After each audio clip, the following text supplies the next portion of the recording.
안녕하십니까. 한반도 언론들 양념 원푸원장 김홍입니다.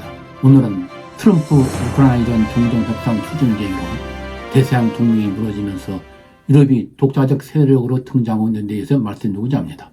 유럽이 기환하고 있습니다. 트럼프가 지난 80년간 유지되어 왔던 대서양 동맹을 손절하자 이에 놀란 유럽이 대우 각성하면서 자신의 길을 찾아 나선 것입니다. 미 유럽 간 대서양 동맹이 이완되는 모습이 처음 나타난 것은 트럼프 일기 정부 때였습니다. 당시 트럼프가 유럽 동맹국들이 미국을 이용하고 있다면서 방위비 분담 증액을 압박하고 이에 마크롱 프랑스 대통령이 나토는 뇌세 상태에 빠졌다고 말하고 유럽의 전략적 자율성을 주장하면서 대서양 동맹에 갈등이 나타나기 시작했습니다. 그러나 2021년 1월 출범한 바이든 정부가 국제정세를 자유주의와 권위주의 간 경쟁으로 규정하면서 민주주의 연합을 추진하고 2022년 2월 24일 러시아가 우크라이나를 침공하자 미국과 유럽이 다시 뭉쳐 러시아에 대응하면서 양다간 긴장은 사라지고 대서양 동맹은 굳건히 다시 지속되어 왔습니다. 그러나 트럼프가 재집권하면서 다시 동맹의 파열음을 내고 있습니다. 트럼프는 러시아의 주장들을 대변하면서 우크라이나와 유럽을 배제한 채 미러 간 종전협상을 추진하고 6월 24일 유엔 총회에서 유럽 국가들이 상정한 러시아 침략 규탄 결의안 표결에서도 반대표를 던지는 등 일방적으로 러시아의 손을 들어주었습니다.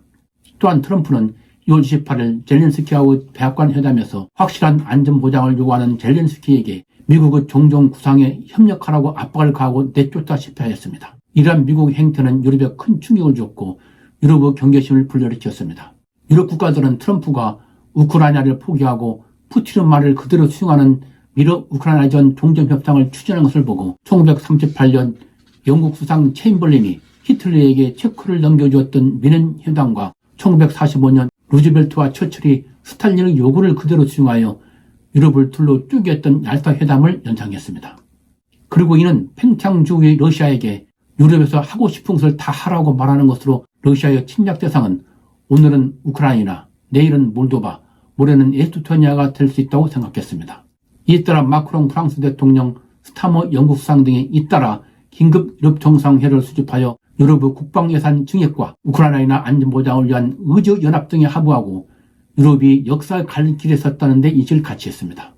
그리고 마크롱 대통령과 스타머 수상, 류테 나토 사무총장 등이 잇따라 미국을 방문, 트럼프와 회담을 갖고 우크라이나가 배제된 미러 간 종전 협상 및 러시아에 대한 유럽의 안보 우려를 전달했으나 트럼프로부터 유럽연합 즉 EU는 미국을 뜯어먹으려고 생긴 조직이며 나토 방위비 증액 압박과 함께 유럽의 안보는 유럽의 책임이라고 라는 말만 듣는 등 트럼프 대서양 동맹 무시와 칠러 입장만 확인했습니다.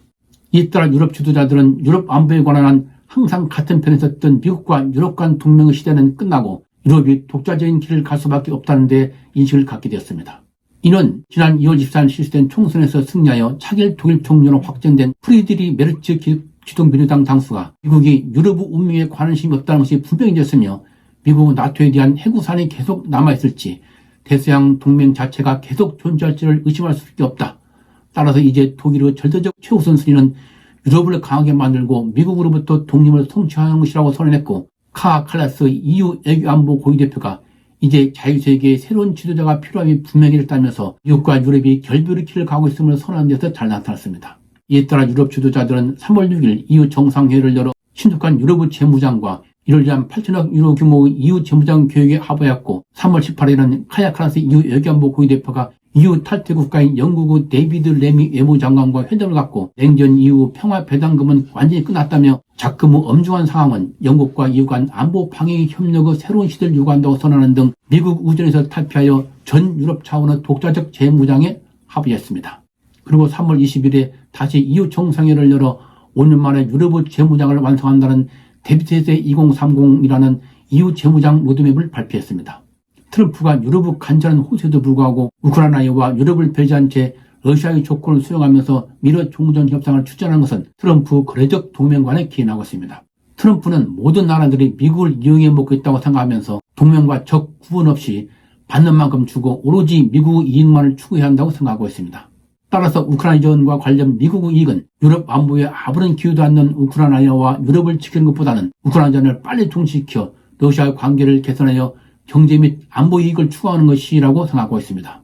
이러한 거래적 동맹 관계에 따른 트럼프 우크라이나전 대응은 유럽에게 트럼프를 푸틴에게 알랑거리는 푸들을 포기하고 미국에 대한 신뢰 추락과 함께 유럽 자강론을 급부상시키면서 지난 80년간 유지되어 온 대세한 동맹의 팔되는 유럽 안보 변곡점을 가져오고 있는 것입니다.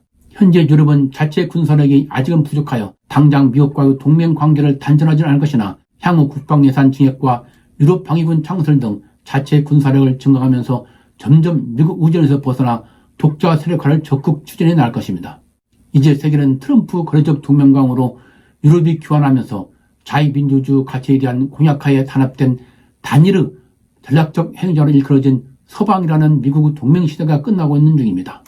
그리고 그 대신에 트럼프가 푸틴에게 유럽을 마음대로 찰 수 있는 칼을 줌으로써 국제관계가 규칙과 다자대조에 결정되는 시대가 끝나고 냉전 종식 후 사라졌던 강자간 거래가 국제관계를 결정하는 강대국 지정학 시대가 귀환하고 있으며 이와 함께 미국, 중국, 러시아, 유럽이라는 다국화 시대의 문이 열리고 있는 것입니다. 이제 우리도 이러한 변화에 대한 대비를 할 때가 오고 있는 것입니다. 오늘 트럼프 대서양 동맹 파괴와 이에 따른 유럽의 교환에 대해서 말씀드렸습니다. 여러분의 국제정치한 이해에 도움이 됐으면 좋겠습니다. 시청해주셔서 감사합니다.